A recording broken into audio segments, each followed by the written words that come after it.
Madam আমি তাইলে গেলাম। আচ্ছা ঠিক আছে। আপ- ভাবি, ভাবি, ভাবি, ভাবি, আপনি জানেন ছোটন কি করছে? ছোটন আমার লকার থেকে 50,000 টাকা আর স্বর্ণের একটা চেন চুরি করছে, আর ও মাত্রই ভাবি বাড়িতে চলে যাচ্ছে। ভাবি প্লিজ ওকে আটকান। কি? ছোটন টাকা আর তোমার স্বর্ণের চেন চুরি করছে? তুমি যাও, এক্ষুনি গিয়ে ওকে আমার কাছে নিয়ে আসো। আচ্ছা ঠিক আছে।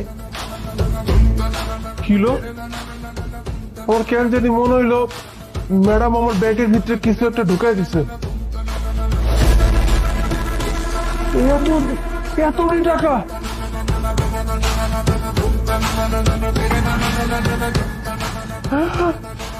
সোনার চেন! এতটা! বুঝছি, ম্যাডাম বোধহয় আমার ফাঁসানোর চেষ্টা করতেছে।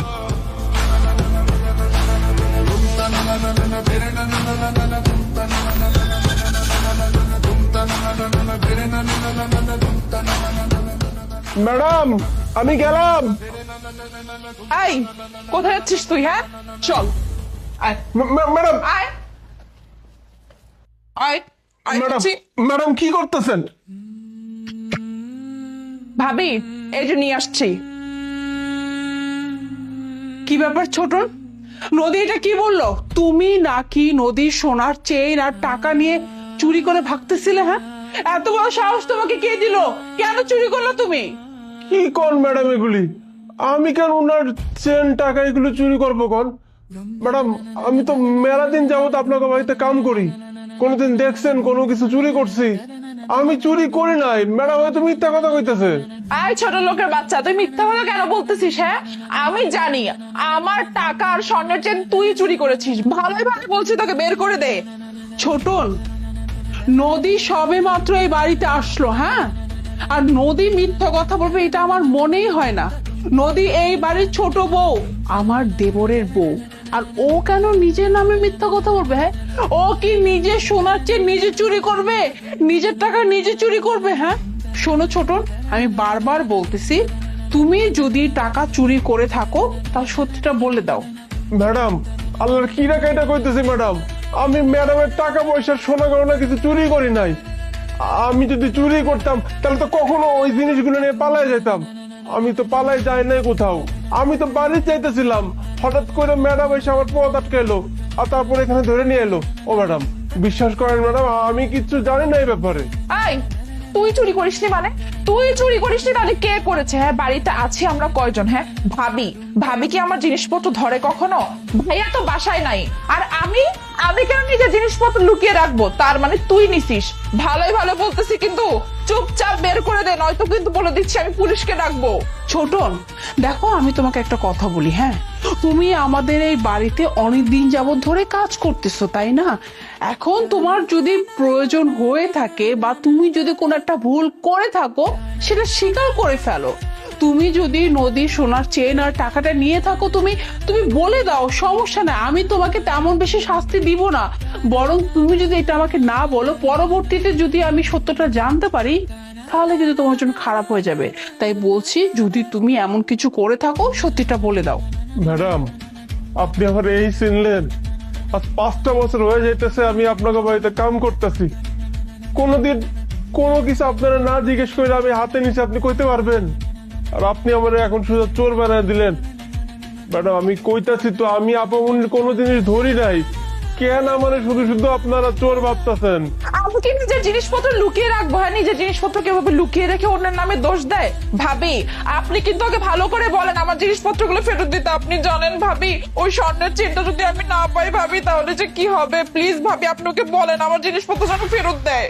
আপনি একটা কথা ভেবে দেখেন তো, আমরা সবাই ছোটনকে কত ভালোবাসি, বিশেষ করে আপনি আর ভাইয়া, আমরা ওকে কতই না ভালোবাসি। আর আর ওইটা কি কাজ করলো ভাবি? শেষ পর্যন্ত যেই বাড়িতে থাকে খায়, ওই বাড়ির জিনিসপত্র চুরি করে না ও বাড়িতে চলে যেতে চাচ্ছিল। ভাবি, এটা আপনি ভেবে দেখছেন কখনো? আপনি ওকে ভালো করে বলেন আমার জিনিসপত্র বের করে দিতে, আর নয়তো আপনি এক কাজ করেন, ওর ব্যাগটা সার্চ করেন। হ্যাঁ, ঠিকই তো বলছি নদী। ছোট, তুমি যদি টাকা নাই নিয়ে থাকো তাহলে তোর ব্যাগ দেখাতে সমস্যা কোথায়? তুমি ব্যাগটা দেখিয়ে দাও, তাহলেই তো প্রমাণ হয়ে যাবে। যদি তোমার ব্যাগে টাকা সোনার চেন থাকে তাহলে চোর তুমি, আর যদি তোমার ব্যাগে কিছু না থাকে তাহলে তুমি চোর না। সমস্যা কোথায়?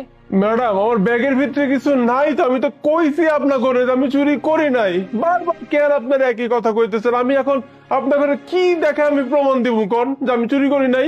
ভাবি দেখছেন, ও আপনি সামনে দাঁড়িয়ে দাঁড়িয়ে ভাবে মিথ্যা কথা বলতেছে, ওর কত বড় সাহস হয়ে গেছে। এখন ওর মনে একটু ভয় যাচ্ছে না যে আমি যে জিনিসটা চুরি করছি ধরা পড়ে গেলে এখন কি হবে? ভাবি আপনি আর একটা কথা না বলে চুপচাপ ওর ব্যাগটা সার্চ করেন।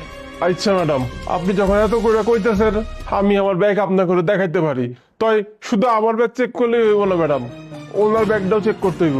কি কি বললি তুই? আমার ব্যাগ সার্চ করা হবে? এই, তোর কি মাথা খারাপ হয়ে গেছে? আমি আমার জিনিসপত্র কি নিজের ব্যাগে লুকিয়ে রাখবো নাকি? এগুলো কি বলতেছিস তুই? নদী শোনো, তুমি তো চুরি করো না তাই না? তাহলে তোমার ব্যাগ দেখতে সমস্যা কোথায়?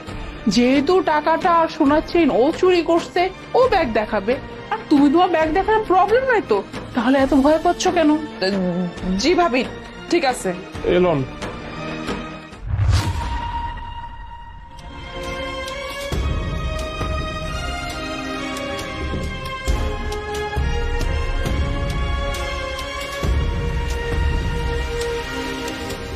কি ব্যাপার নদী, এই ব্যাগ তো সম্পূর্ণ খালি, ব্যাগে তো কোনো টাকা সোনার চেইন কিছুই তো নাই।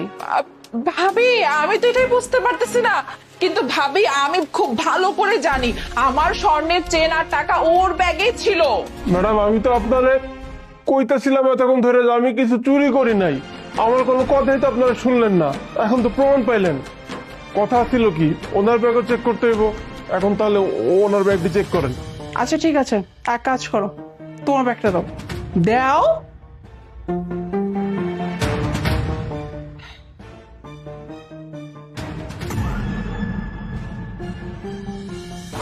টাকা, স্বর্ণের চেইন, এসবের মানে কি? ভাবি আমি সত্যি বলতেছি, আমি এইসব ব্যাপারে কিচ্ছু জানি না। টাকা চেন আমার ব্যাগে কি করে আসলো? আমি তো নিজের হাতে ওর ব্যাগে রাখছি। কে? কি বলছো তুমি? হ্যাঁ, তুমি তুমি নিজের হাতে ওর ব্যাগে এই টাকা আর এই স্বর্ণের চেন রেখেছিলা? কেন কেন তুমি এই কাজটা করলা? কি দরকার ছিল এই কাজ করার, আমাকে বলবে? তো আমি আর কি করব ভাবি? 1 বছর হচ্ছে আমি এই বাড়িতে বউ হয়ে আসছি, আসার পর থেকেই দেখতেছি আপনি আর ভাইয়া এই ছোটনকে অনেক বেশি ভালোবাসেন। এগুলো আমার একদমই সহ্য হতো না। ও হচ্ছে একটা কাজের লোক, আপনারা কেন ওকে এত বিশ্বাস করবেন? কাজের লোকদেরকে এত বিশ্বাস করতে হয় না, এগুলো আমি একদম সহ্য করতে পারতাম না। তাই আমি ওর প্রতি জেলাসি থেকে এই কাজটা করে ফেলছি। ভাবি I am really sorry, please আপনি আমাকে ক্ষমা করে দিন। ছি, আমার ভাবতে ঘৃণা হচ্ছে যে তুমি এই বাড়ির ছোট বউ। নদী, তুমি আমার দেবরের বউ, তোমাকে আমরা কত ভালো ভেবে দেখে শুনে এই বাড়িতে বউ করে নিয়ে আসছি, আর তোমার মেন্টালিটি এতটা জঘন্য, এতটা নীচ। ছি, আমি জাস্ট ভেবে পাচ্ছি না এরকম একটা মেয়ে কিনা আমার দেবরের বউ। হ্যাঁ, সামান্য একটা মানুষকে পছন্দ হয় না বলে তুমি সেই মানুষটার সাথে এত বড় অন্যায় করতে যাচ্ছিলা? হ্যাঁ, তাকে চোর বানাতে চাইছিলা? নদী, তোমার যদি ছোটনকে এতটাই অপছন্দ ছিল আমাকে বলতা, হ্যাঁ, তোমার ভাইয়াকে বলতা, বা তোমার হাজবেন্ডকে বলতা, হ্যাঁ, আমরা সবাই মিলে একটা ডিসিশন নিয়ে ওকে ওকে কাজ থেকে বের করে দিতাম, ব্যাস, প্রবলেম সলভ। এইরকম একটা জঘন্যমূলক কাজ করতে কোনো দরকার ছিল না। হ্যাঁ, তুমি জাস্ট বুঝতে পারতেছো? হ্যাঁ, তুমি কি কাজটা করতেছিলে?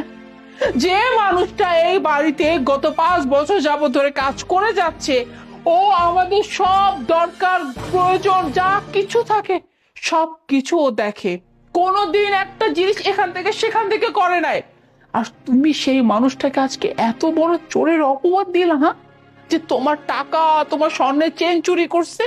জাস্ট একটা বার এইটা ভাবো তো, হ্যাঁ, যদি তোমার সাথে এই ব্যাপারটা ঘটতো তোমার কেমন লাগতো? হ্যাঁ নদী, একটা কথা কি জানো, প্রত্যেকটা মানুষেরই না কষ্ট আছে, প্রত্যেকটা মানুষেরই সম্মান আছে। তোমার যেমন সম্মান আছে ঠিক তেমনি ছোটনেরও সম্মান আছে। ছোটন ঘরে কাজের লোক বিধায় যে ওর কোনো মান সম্মান থাকবে না এমনটা না, কিন্তু কিন্তু আমি জাস্ট এটা ভেবে পাচ্ছি না যে তুমি এখন জঘন্যমূলক কাজ কিভাবে করলা। যাই হোক, তুমি আজকে যে কাজ করছো এটার কোনো ক্ষমা আমার কাছে নেই, আর আমার কাছে যেহেতু ক্ষমা নাই, তোমার ভাইয়া আর তোমার হাজবেন্ড তারাও আমার ডিসিশনের উপরে কোনো কিচ্ছু বলবে না।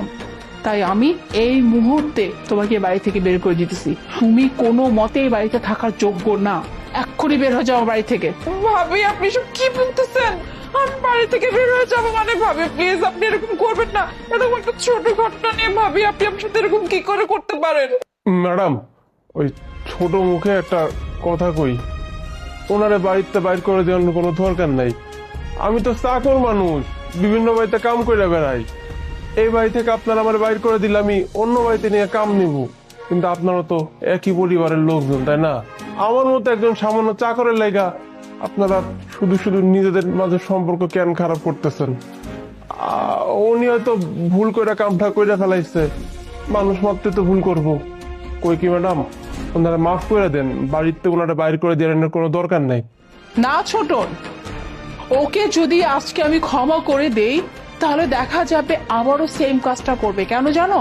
যে একবার এরকম ছোট মন মানসিকতা কাজ করতে পারে, তার মন মানসিকতায় সবসময় জন্য ছোটই থাকে। আর ও তো মানুষটাই ভালো না, তো ওই রকম মানুষ তো আমি আমার বাড়িতে রাখবো না, তাই না? দেখা যাবে আজকে তোমার সাথে এমন করছে, কালকে হয়তো বা অন্য কাউকে ভালো না লাগবে, তখন তার সাথে সেম কাজ করবে। এই রিস্ক তো আমি নেব না। আর নদী, কি ভাবছ? আমি তোমাকে মাফ করে দিব? কোনোভাবেই না।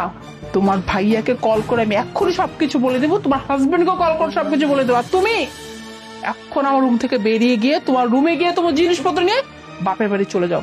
বের হও।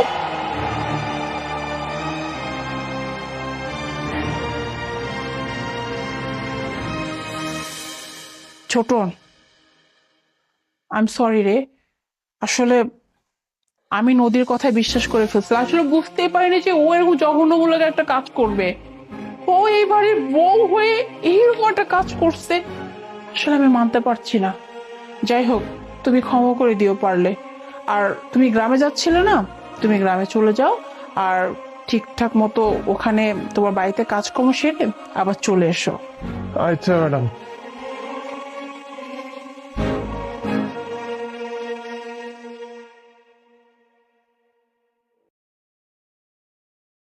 আল্লাহ আল্লাহ,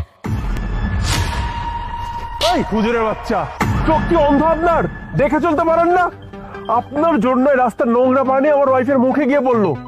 আসলে কি বাজান, আমি সামনের দিকে তাকায় জিকির করতে করতে যাইতেছিলাম, তো নিচের গর্তটা আমি আর খেয়াল করি নাই, এই জন্য পাড়া পড়ে গেছে। শোনেন, রাস্তায় হাঁটার সময় একটু চোখ খুলে রাস্তায় চলাচল করতে হয়, এরপর আমি যেন না দেখি, কথাটা যেন মাথায় থাকে। যান।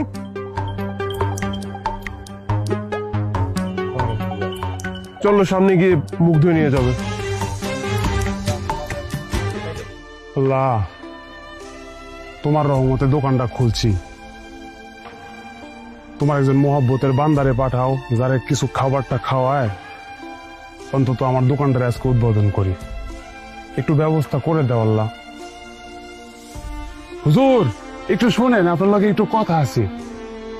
হুজুর একটু বসেন, আপনার লগে একটু কথা আছে। আচ্ছা ঠিক আছে।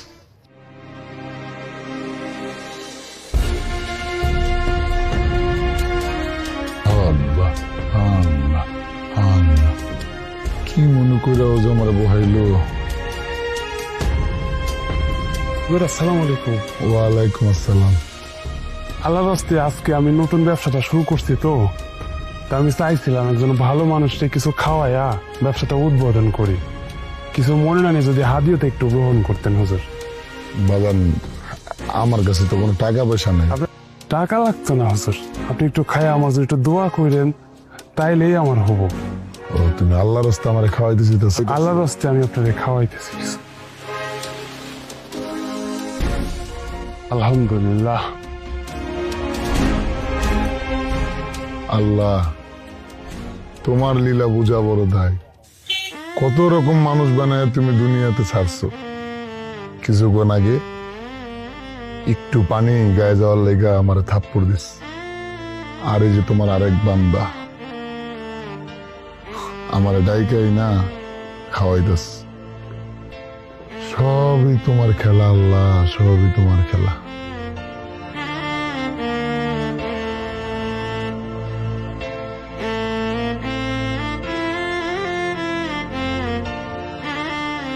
আল্লাহ, এই মুসাফির বান্দারে যে খাবার খাওয়াইছে যে পেট ভরাইছে তুমি তার পেট ভরানোর দায়িত্ব নিও আল্লাহ। আমিন। বাজান আমি তাহলে গেলাম।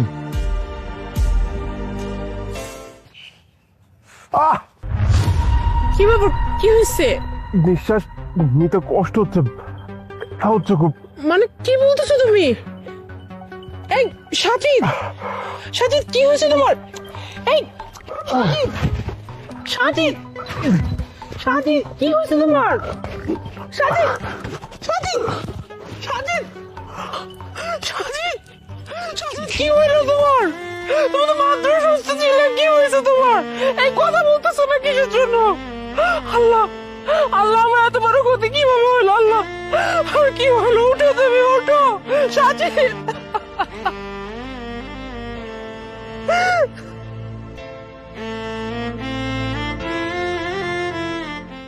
আল্লাহ আল্লাহ। বাবা, আপনি আমার এত বড় ক্ষতি কেন করলেন? আপনার জন্য আমার স্বামী মারা গেছে। কি বলতেছো মা? আমার জন্য তোমার স্বামী মারা গেছে? আমি তো ঠিক কথাটা বুঝলাম না।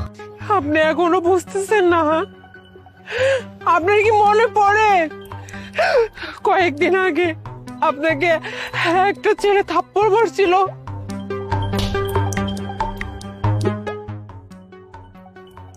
হ্যাঁ, মনে পড়ছে। একটু পানি ছিটে গেছিল, এই জন্য আমার একটা থাপ্পড় দিছিল। সেই ছেলের ওয়াইফ আমি। আমার স্বামী মারা গেছে শুধুমাত্র আপনার অভিশাপে। কেন, কেন এত বড় অভিশাপটা আপনি দিছিলেন? হ্যাঁ, আমার স্বামী তো আমার জন্য আপনাকে একটা থাপ্পড় মারছিল, তাই না? আর এর জন্য আপনি এত বড় একটা অভিশাপ দিবেন? আপনার অভিশাপে আমার স্বামী ওই দিন স্ট্রোক করে মারা গেছে। আমার এখন দুনিয়াতে কেউ নাই, আমি সম্পূর্ণ একা। কেন এত বড় অভিশাপ দিলে না? শুধু তো আপনাকে একটা থাপ্পড়ই দিয়েছিল, তাই না? এটাকে আপনি মাফ করে দিতে পারতেন না? আপনার অভিশাপে আমার স্বামী এখন আমার সাথে নাই, আমার স্বামী এই দুনিয়া ছেড়ে চলে গেছে। সত্যি বলতে মা, তোমার স্বামী যে মারা গেছে এটা শুই না আমারও খুব খারাপ লাগতেছে। আসলে কি জানো, আমি তোমার স্বামীর কোনো অভিশাপ দিই নাই। হায়াত, মৌত, রিজিক এগুলো সব উপরওয়ালার হাতে। উপরওয়ালা যখন যারে যে জায়গায় যা করতে চায় সেটাই করে। যার যে জায়গায় মৃত্যু আছে তারে সেই জায়গায় নিয়ে যায়, যার যে জায়গায় রিজিক আছে তারে সেইখানে নিয়ে যায়। হায়াত, মৌত এগুলো উপরওয়ালা আগে থেকেই সব নির্ধারিত কইরা রাখছে। এটাতে মানুষের কোনো হাত থাকতে পারে না। আমি তোমার জামাইরে কোনো অভিশাপ দিই নাই, কিন্তু আল্লাহর কোনো পছন্দের বান্দারে যদি কেউ কষ্ট দেয় তখন আল্লাহ নিজে হাতে সে শাস্তি দেয়। কিন্তু তুমি বিশ্বাস করো, আমি মন থেকে তোমার জামাইরে কোনো অভিশাপ দিই নাই। আমি তো আরো এটা দেখে খুশি হয়েছিলাম যে একজন স্বামী তার স্ত্রীর প্রতি কত ভালোবাসা থাকতে পারে। সামান্য একটু পানি তোমার গায়ে ছিটা দেওয়াতে তোমার জামাই কত রাগ হয়েছে, রাগ হয়ে আমার একটা থাপ্পড় পর্যন্ত মারছে। কিন্তু মা, আমি তোমার স্বামীর কোনো অভিশাপ দিই নাই। এখন যেহেতু তোমার স্বামী মারা গেছে, এখন তার কিছু করার নাই। আল্লাহর উপর তাওয়াক্কুল করো, আল্লাহর উপর ভরসা রাখো। আল্লাহ যা করে বান্দার ভালোর জন্য করে। আমি বলি কি, তুমি 5 ওয়াক্ত নামাজ পড়বা, রোজা রাখবা, আল্লাহর সন্তুষ্টি করবা, আর আল্লাহর কাছে বলবা আল্লাহ যেন পরকালে তোমার জামাইয়ের সাথে তোমার মোলাকাত করায়, তোমার জামাইয়ের যেন বেহেশত নসিব করে। আর একটু পর্দার ভিতরে থাকার চেষ্টা করো। আমি তোমার জন্য দোয়া করে গেলাম, আল্লাহ তোমার ভালো করুক। যার কেউ নাই তার আল্লাহ আছে, তুমি ঘাবড়াও না। আল্লাহ